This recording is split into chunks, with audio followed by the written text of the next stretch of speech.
Beleza, esse aqui é o nosso primeiro podcast Palavra da Vida.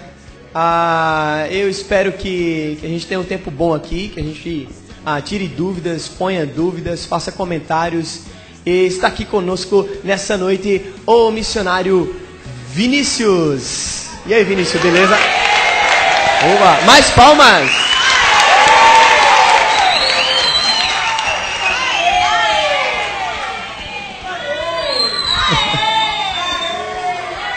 Aê, eu tô falando esse aê aqui porque isso foi alguém que trouxe e eu queria dizer para você que está nos ouvindo agora, isso é um vício, isso pega mesmo. Você vai falar, quando você for pedir a benção à sua mãe, você não vai pedir mais a benção, você vai pedir um aê, aê. Beleza, aí galera, então a gente está aqui com o Vinícius. Eu queria que o Vinícius falasse um pouco dele, da família dele. Então Vini, por favor, pode se apresentar mais um pouco. Muito bem. Meu nome é Vinícius, sou natural de uma cidade do interior de São Paulo chamado Araçatuba. Fica a 500 quilômetros da capital São Paulo, então é bem longe. Fui alcançado por Cristo em 90, numa escola bíblica dominical, e tinha um sonho de ser jogador de futebol, e Deus me deu algumas oportunidades para concretizar esse sonho. Mas aos 18 anos,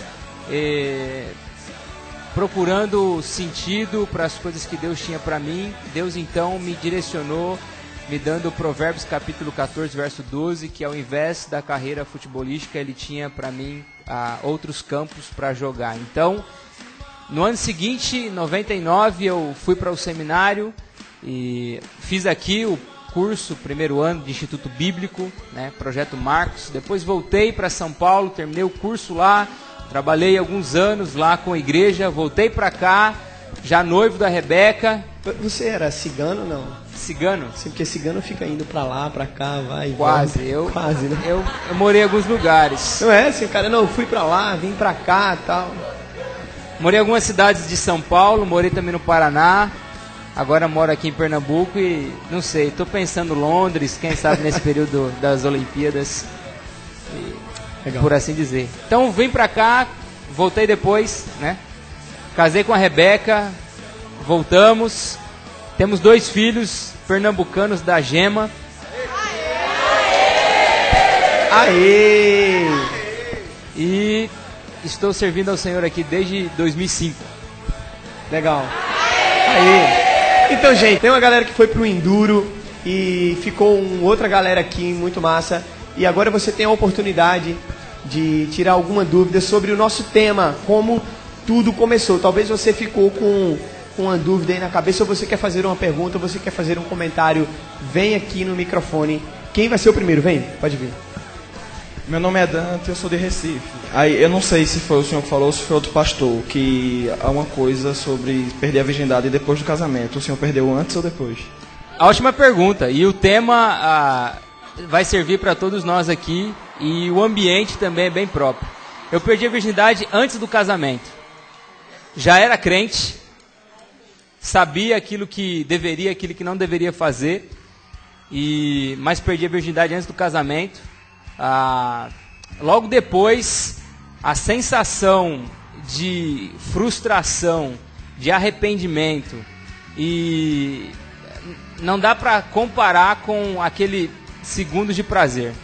Era o mundo influenciando o meu desejo, amigos, colegas, e então tomei a decisão e fiz. Mas quando estava falando aqui anteriormente sobre você ficar lutando com seus pensamentos, ficar lutando com as sugestões que o inimigo coloca na sua mente, é justamente possível naquelas pessoas que tiveram atitudes impensadas, erradas e biblicamente frustradas como essa. Muito bom. Isso aí, galera. Boa. Ó, quem quiser fazer perguntas já vem pra cá ou vem pra aqui pra perto de mim, aí eu vou botar o microfone pra falar. Uma pessoa de cada vez. A equipe que quiser também, sobre o tema, sobre algum assunto, sobre algo que você quer saber, a gente pode conversar. Meu nome é Ângela e eu gostaria de perguntar assim: se Deus não é de carne e osso, como nós somos a sua semelhança? O texto, a afirmação que você fez, tem um embasamento bíblico que é de João capítulo 4, verso 23 e 24, onde diz que Deus é Espírito. e então importa que seus adoradores o adorem em espírito e em verdade. Quando a palavra de Deus diz que nós somos a imagem e semelhança de Deus, ela diz respeito a aspectos de intelectualidade, de emoções e de volição. Então, estruturalmente, Deus nos fez a sua imagem e semelhança, embora nós não conheçamos a imagem de Deus. E ampliando um pouquinho a resposta, o que nós conhecemos de Deus em termos físicos, em termos comportamentais, pode ser visto na pessoa do Senhor Jesus Cristo. Em João 1,14, ele diz que Jesus veio e fez uma habitação entre nós. O texto bíblico diz que ele tabernaculou, ele fez uma cabana, ele fez uma casa entre nós. E 1,18 diz que nunca ninguém jamais viu a Deus, mas o Filho de Deus unigênito, ele mostrou Deus para nós. E a palavra que ele usa lá é que é como se Jesus Cristo fez uma exegese de Deus, para que nós pudéssemos conhecer um pouquinho, talvez partículas que coubessem na nossa cabeça quem é Deus, como é que ele fala, como é que ele age, como é que ele reage. Então, essa é a resposta. Sei, galera. Alguém tem uma pergunta do tema, assim, sobre o nosso tema, mas pode vir, você via perguntar? Pode vir. Não precisa ser agora do tema, mas a próxima pergunta, algo relacionado ao nosso tema sobre a criação do universo. Pode falar. Obrigado. Meu nome é Jonathan Marcel Alagoas. Eu queria perguntar por que, quando Deus criou o homem e a mulher, se ele já sabia que eles iam pecar, por que Deus criou? Muito bom. Ok, existem algumas perguntas que nós vamos colocar no nosso livrinho de ouro e vamos levar para o céu. Mas, humanamente falando, é assim que nós pensamos, né? Bom, se Deus que sabe todas as coisas, se Ele é soberano sobre tudo e sobre todos, por que Ele vai fazer algo que sabe que vai dar errado? Né? Por que Ele vai construir algo que sabe que vai cair? Então, não temos uma resposta, não temos um texto bíblico que fale a respeito, que dê algo cabal que sacia a nossa mente, né? Mas podemos fazer conjecturas em cima, podemos lançar algumas ideias, alguns pensamentos. Deus, quando fez homem e mulher, quando fez a humanidade, Ele os fez perfeitos. E como que estivesse dando um voto de confiança a eles, investiu neles, confiou neles e colocou lá as possibilidades todas para que eles escolhessem. Deus em nenhum momento quis que eles escolhessem o mal, mas eles escolheram.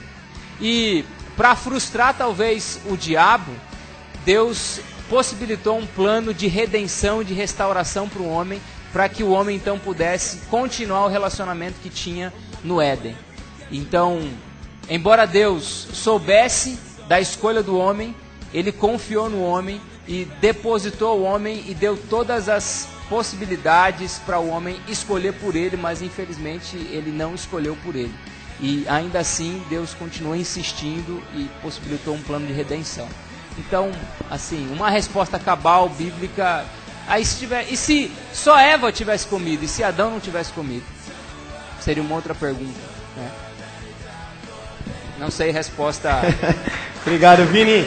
Galera, é o seguinte, o Vini vai continuar com a gente. Galera que está ouvindo a gente aí, você vai ouvir pela primeira vez na sua vida o cara que fala todos os livros da Bíblia fazendo o quê? Assoviando. Aê, garotinho! Então vai lá, vamos ouvir. Aos 12 anos eu estava cursando a 6ª série lá na academia e a gente tinha uma professora de história que ela falava assoviando.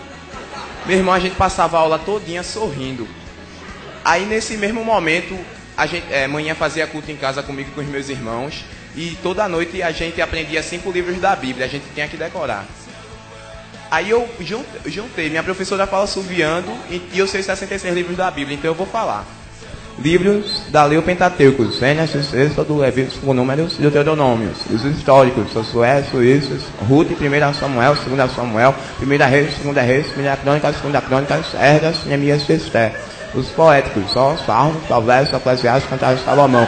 Os livros dos profetas maiores, Isaías, Jeremias, Lamentações, Ezequiel e Daniel. Os livros dos profetas menores, Oséias, Joel, Amós, Obadias, Jonas, Miqueias, Naum, Abacuque, Sofonias, Ageu, Zacarias e Malaquias. Novo Testamento, os Evangelhos, Mateus, Marcos, Lucas e João. O histórico do Novo Testamento, Atos, Epístolas Paulinas ou Cartas de Paulo, Romanos, 1 Coríntios, 2 Coríntios, Gálatas, Efésios, Filipenses, Colossenses, 1 Tessalonicenses, 2 Tessalonicenses, 1 Timóteo, 2 Timóteo, Tito e Filemão, Epístolas Gerais ou Cartas Gerais, Hebreus, Tiago, 1 Pedro, 2 Pedro, 1 João, 2 João, Judas e o livro do profeta Apocalipse. Aê, galera, não vale copiar. Isso aqui é da Palavra da Vida, semana de julho de 2012. Beleza. Galera, vamos continuar a nossa conversa com o missionário Vinícius. Já passou por aqui a galera que estica o pescoço, bota a língua no cotovelo, língua no nariz, a menina que solta fumaça pela boca, o menino que faz a dança do ventre na barriga e o menino que fala todos os livros da Bíblia subindo. Agora vamos conversar mais uma vez com o Vinícius. Eu queria pedir, sério, se tem alguma pergunta voltada para o tema, quem gostaria de fazer uma outra pergunta pra gente conversar? Pode ser. Ele, outra pergunta de novo. Vem de novo. Eu queria saber se você já se desviou alguma vez e qual foi a sua maior dificuldade para voltar nos caminhos do Senhor. Certo. Muito bom.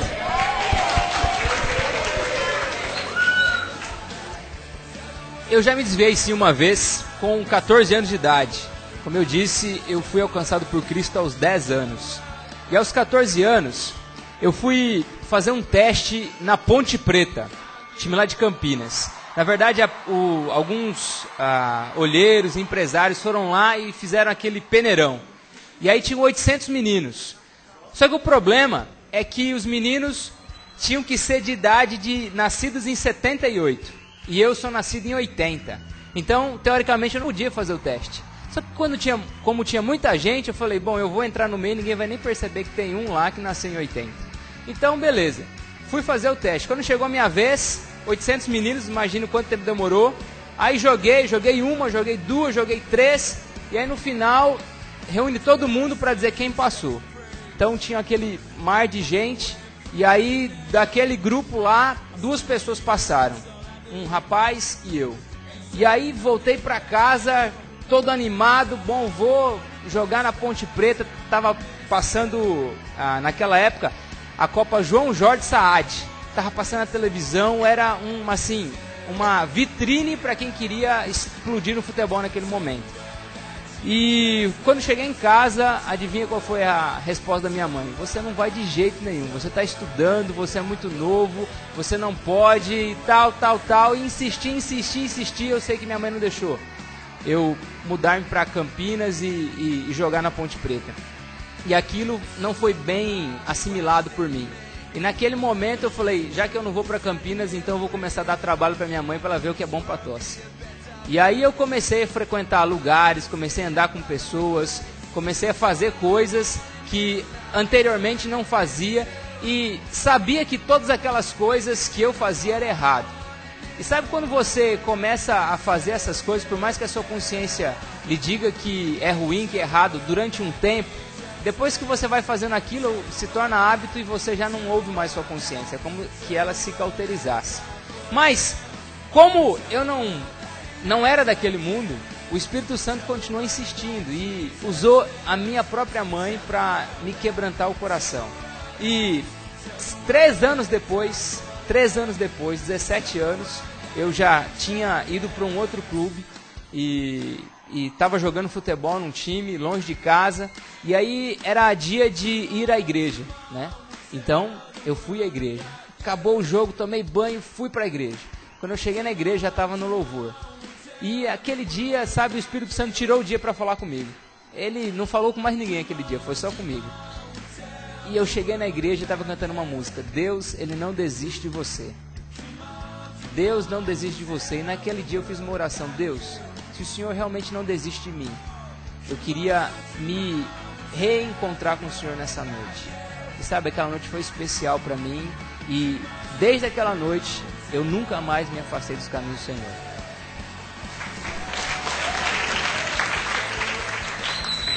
Muito bom. Uma última pergunta para o Vini que eu preciso liberar ele. Por favor. Pode ser. Pode vir aqui. Se ele também não souber responder, ele vai falar comigo. Meu nome é Igor, eu sou do Quarto Itália e moro no Recife. O que são os 144 mil que está descrito no livro de Apocalipse. O cara foi longe mesmo. Foi lá no último livro. Bom, obrigado. Pergunta legal.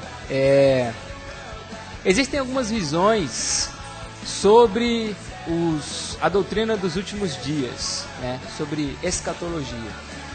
Eu acredito que aqueles 144 mil são judeus mesmo, não pessoas que se sentem judias, não pessoas que acham que são judeus mesmo, de nascimento puras, selecionadas por Deus e que pregarão o evangelho do reino durante o período da tribulação e grande tribulação.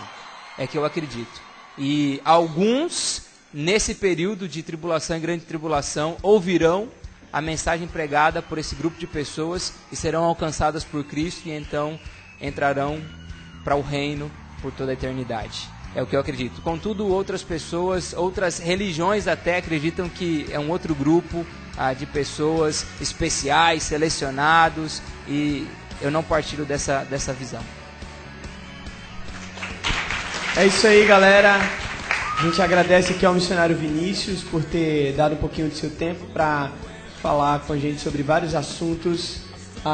Obrigado à galera que fez perguntas aí. A gente ainda vai conversar mais um pouco.